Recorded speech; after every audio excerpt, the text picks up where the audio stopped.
Hi அனைவருக்கும் வணக்கம். நான் உங்கள் ரம்யா.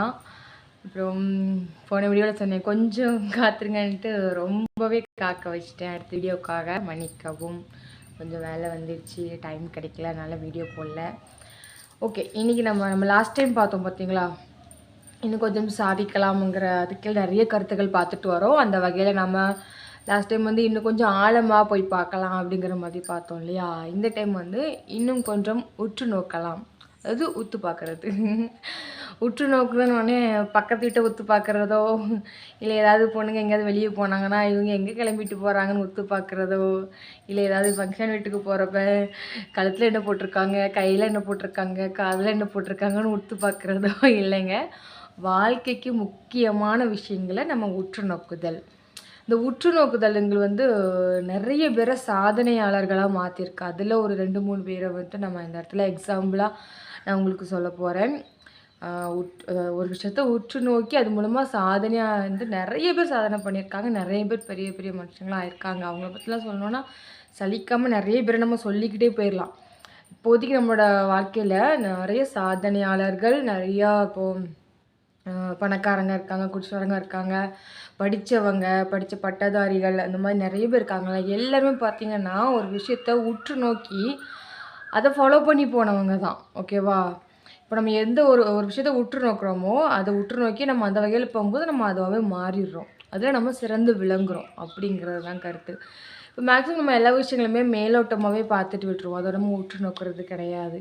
இப்போது நம்ம உற்று நோக்குனா தான் அதில் என்ன இருக்குது, அதில் நம்மளால் என்ன பண்ண முடியும், அது நமக்கு ஒரு ஆர்வம் வரும். நம்ம ஆர்வமான விஷயங்களை தானே உற்று பார்ப்போம். என்ன சொல்கிறீங்க?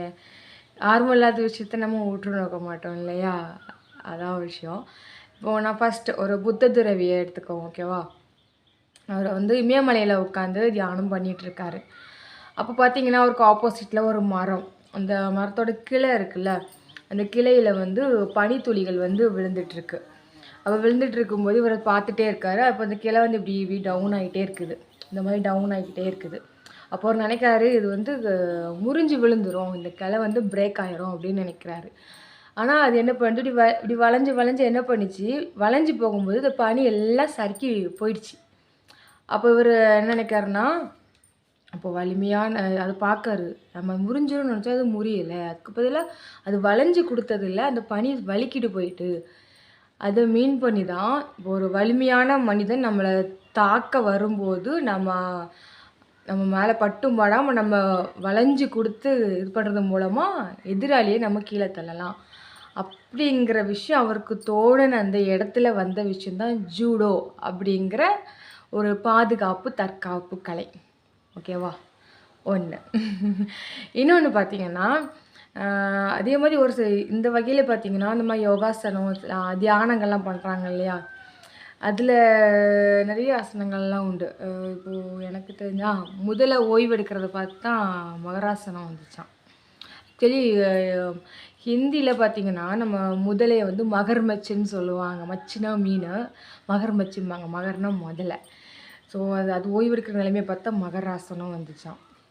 இப்போ பாம்பு படை இருக்கும் பார்த்தீங்களா, அதை பார்த்து வந்தது வந்து உஸ்காசனமாக ஏதோ ஒரு ஆசனம் சொன்னாங்க, மறந்து போச்சு. நீங்கள் எனக்கு தெரியலை, கமெண்ட்டில் சொல்லுங்கள். பட்டு ஒரு ஆசனம். அதுக்கு மாதிரி காக்கா, குருவி, நாய், இந்த மாதிரி ஒவ்வொரு விலங்குகளோட நிலையை மீன் பண்ணி தான், அதை அடிப்படையாக வச்சு தான் யோகா, தியானம் இந்த மாதிரி நிறைய விஷயங்களை நம்ம இந்தியாவில் உருவாக்கியிருக்காங்க. வேறையும் உருவாக்க நம்ம இந்தியாவில் அதை உற்று நோக்கி இந்த மாதிரி நிறைய விஷயங்களை உருவாக்கி இன்றைக்கி உலக அளவில் இப்போ உலகத்துக்கே ஒரு பெருங்கொடையாக நம்ம இந்தியா கொடுத்தது என்னென்னு பார்த்தீங்கன்னா இந்த யோகாவும் தியானங்களும் தான். நிறைய விளையாட்டுறாங்க பார்த்தீங்களா, நம்ம நாடுகளுக்கெலாம் வந்து தியானம்லாம் பண்ணுவாங்க, அங்கேயும் பண்ணுவாங்க, நிறைய கற்றுக்குறாங்க இன்ட்ரெஸ்ட் எடுத்து. ஏன்னா அதில் அவ்வளோ எஃபெக்டான விஷயங்கள் இருக்குது. இதுவா இன்னொன்று, நான் வந்து ஈரோடில் இருக்கிற ஈரோடு அடிப்படையாக வச்சு அங்கே வாழ்ந்துட்டுருக்கிற ஒரு இளைஞன் ஒரு விஷயத்த உற்று நோக்கிறனால இன்றைக்கி அவர் எந்த நிலைமையில் இருக்கார் அப்படின்னு சொல்கிறேன். நீங்கள் அவரை பற்றி நீங்கள் கூகுளில் சர்ச் பண்ணி பார்த்துக்கோங்க. ஃபர்ஸ்ட் ஸ்டோரி சொல்கிறேன். நான் பஸ் ஸ்டாண்டில் விவசாயிகள் என்ன பண்ணுறாங்கன்னா, அவங்க விவசாய நிலத்துக்கு தேவையான பொருட்கள், உரம், இந்த மாதிரி ஐட்டங்களை வாங்கிட்டு, உரம், மாடுகளுக்கு தீவனம்லாம் வாங்குவாங்க பார்த்தீங்களா, எல்லாம் வாங்கிட்டு வெயிட் பண்ணிகிட்டு இருக்கிறாங்க. பஸ்ஸில் ஏறதுக்கு வெயிட் பண்ணுறாங்க. பஸ்ஸுக்கார என்ன பண்ணுறாங்க, இவ்வளோ மூட்டைகளை வண்டி கண்டக்டர் ஏற்றவே முடியாதுன்ட்டார். அப்போது இப்போனா தான் நம்ம வீடியோ பிடிச்சி சோசியல் மீடியாவில் பரப்பி விட்டு கண்டக்டர் வேலையை விட்டு தூக்கிடுவோமே. அப்போது சரிங்களா, அப்போ வந்து மேக்ஸிமம் நிறைய கவர்மெண்ட் பஸ்லாம் வராது பார்த்தீங்களா, ஒரு சில ப்ரைவேட் பஸ்லாம் உண்டு. கவர்மெண்ட் பஸ்லாம் அப்போ ஏற்ற மாட்டாங்க, நான் பார்த்துருக்கேன், ஏற்ற மாட்டாங்க. அப்போ சின்ன பிள்ளையாக இருக்கும்போது அப்படி ஏற்றலைன்னா இது வந்து ஒரு கிலோமீட்டர் ஊற்று நோக்கிறாரு. ஒரு சில பேர் பார்ப்பாங்க, அது பாட்டுக்கு போயிடுவாங்க. ஒரு சில பேர் சண்டை போடுறானா என்ன பண்ணுவான், சண்டை போடுவான். இவர் என்ன பார்த்து உற்று நோக்கிறாரு. உற்று நோக்கி இதுக்கான சொல்யூஷனாக தேடினார். அதுக்கு என்ன பண்ணார் தெரியுமா, அந்த பக்கத்தில் இருக்கிற கிராமங்களுக்கு, ஈரோட சுற்றி இருக்கிற கிராமங்களுக்கு போய் ஒரு விவசாயிகளையும் மீட் பண்ணி சந்தித்து பேசி, உங்களோட விவசாய நிலத்துக்கு நானே ஒரு இந்த மாதிரியெல்லாம் உரமூட்டை, மாட்டு தீவனங்கள்லாம் நான் உங்களுக்கு சப்ளை பண்ணுறேன், உங்களுக்கு என்னமோ நான் கொண்டு வந்து சப்ளை பண்ணுறேன்னு சொல்லி அவரோட ஒரு மாட்டு வண்டியில் ஒவ்வொரு கிராமங்களுக்கும் ஒவ்வொரு விவசாய நிலத்துக்கும் தேவையான பொருட்களை கொண்டு போய் சப்ளை பண்ணாராம். அவர் தான் எம்கே மயிலானந்தம் கவுண்டர். இன்றைக்கி நீங்கள் அவர் என்ன லெவலில் இருக்கான்னு பார்த்துக்கோங்க. அடிப்படை அவர் அதை உற்று நோக்கிறதுனால மட்டும்தான் விவசாயிகளையும் அவங்களோட பிரச்சனைகளையும் உற்று நோக்கி அதுலேருந்து ஆரம்பித்தது தான் உரம், அப்புறம் மாட்டு தீவனம், விலங்குகளுக்கான கால்நடை தீவனம். இப்போ பாருங்கள், அவருக்கு நிறைய விஷயங்களை அதை அடிப்படையாக வச்சு இன்றைக்கி அவர் வேறு லெவலில் இருக்கார். அடிப்படையாக அவரை விவசாயியோட பிரச்சனையை உற்று நோக்கி அதை அடிப்படையாக வச்சு வந்ததுனால இன்றைக்கி அவர் ஒரு தொழிலதிபராக நிறைய கம்பெனிஸ் இருக்குது. நீங்கள் கூகுளில் போய் எம்கே மயிலானந்தம்னு அடித்து பாருங்கள், உங்களுக்கு தெரியும். எம்கே குரூப்ஸ், ஃபுட்ஸு அப்படின்னு சொல்லி நிறைய குரூப்ஸ் வச்சுருக்காங்க, நிறைய கம்பெனிஸ் இருக்குது இன்றைக்கி. ஸோ அதுக்கு அடிப்படை அவர் அதை பிரச்சனையை உற்று நோக்கினார். ஓகேவா. அடுத்த நபர் யார் தெரியுமா, நம்ம அன்னை தெரசா.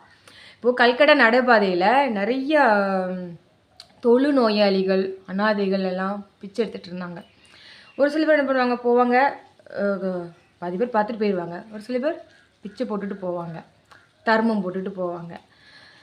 ஆனால் தெரசா என்ன பண்ணாங்க, அவங்களோட ப்ராப்ளத்தை உற்று நோக்குனாங்க, அவங்களோட பிரச்சனையை உற்று நோக்குனாங்க, அவங்களோட மனசை அவங்க உற்று நோக்குனாங்க.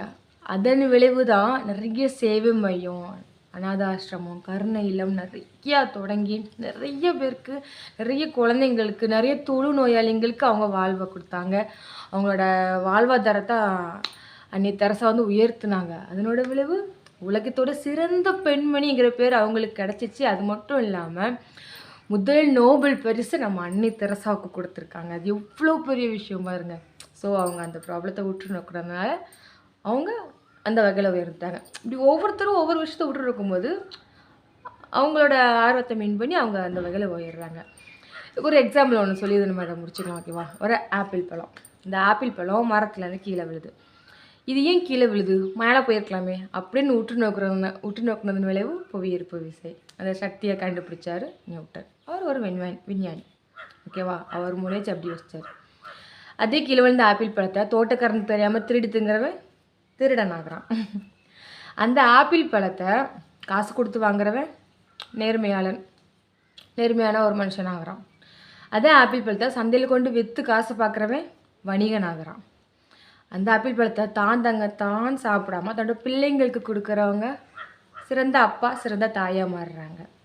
அந்த ஆப்பிள் பழத்தில் இதில் என்ன இருக்குது, ஏது இருக்குது அப்படின்னு சொல்லி ஆராய்ச்சி பண்ணுறவன் ஒரு பயாலஜி சயின்டிஸ்ட் ஆகிறான். ஓகேவா. அதுக்குள்ளே விதையை வச்சு நம்ம இன்னும் 4-5 மரத்தை வளர்க்கலாமே அப்படின்னு நினைக்கிறவன் விவசாயி ஆகிறான். அந்த பழத்தை வச்சு நம்ம ஜூஸ் போடலாம், ஃபுட்டு ரெடி பண்ணலாம் அப்படின்னு நினைக்கிறவன் வந்து ஒரு செஃப், சமையல்காரனாக மாறுறாங்க. ஓகேவா. இப்போ அதே ஆப்பிள் பழத்தை இது பழம் இதுக்கு இதில் இன்னதெல்லாம் இருக்குது அப்படின்னு வச்சு பாடம் எடுக்கிறவங்க டீச்சர். இந்த பழத்தை சாப்பிடுங்க, உங்களுக்கு இது ப்ராப்ளம் சரியாயிரும் அப்படின்னு சொல்கிறவங்க டாக்டர். அந்த பழத்தை வச்சுக்கிட்டு ஆப்பிள் பண்ணி நீ யாரோன்னு பாட்டு படிக்கிறவன் கவிஞன் ஆகிறான். பாட்டு எழுதுறவங்க கவிஞன் ஆகிறாங்க. பாட்டு படிச்சுட்டு குட்டி சவுத்தில் இருக்கிறவங்க கழுதி ஆகுறாங்க. இவ்வளோ தாங்க. ஒரு ஆப்பிள் பழம் தான். ஆனால் இதில் உற்று நோக்கினா எவ்வளோ விஷயங்கள் இருக்குது பாருங்க. ஸோ ஒருத்தவங்களை பார்வையை பொறுத்து நம்ம என்ன பார்வையில் உற்று நோக்குறோமோ, எதை மைண்டில் வச்சுக்கிட்டு அதை நோக்கி போகிறோமோ நம்ம அதில் நம்மளால் சாதிக்க முடியும் தான். ஸோ நான் பேசுகிறது உங்களுக்கு புரிஞ்சிருச்சான்னு தெரியல. புரிஞ்சிருச்சுன்னா கமெண்ட் பண்ணுங்கள். நான் உங்களுக்கு பேசுகிறது உங்களுக்கு பிடிச்சிருந்துன்னா மறக்காமல் லைக் பண்ணுங்கள், சப்ஸ்கிரைப் பண்ணுங்கள், உங்கள் ஃப்ரெண்ட்ஸ் அண்ட் ரிலேட்டிவ்ஸ்க்கு ஷேர் பண்ணுங்கள். அடுத்த வீடியோ கண்டிப்பாக நான் தொடர்ந்து வீடியோ போட ட்ரை பண்ணுறேன். தடங்களுக்கு மன்னிக்கவும். ஓகே அடுத்த வீடியோ இதே இன்னும் கொஞ்சம் சாதிக்கலாம் அப்படிங்கிறதுல அடுத்த தலைப்போடு நான் மீண்டும் உங்களை சந்திக்கிறேன். அது வரைக்கும் காத்திருக்கவும் இன்னும் கொஞ்சம்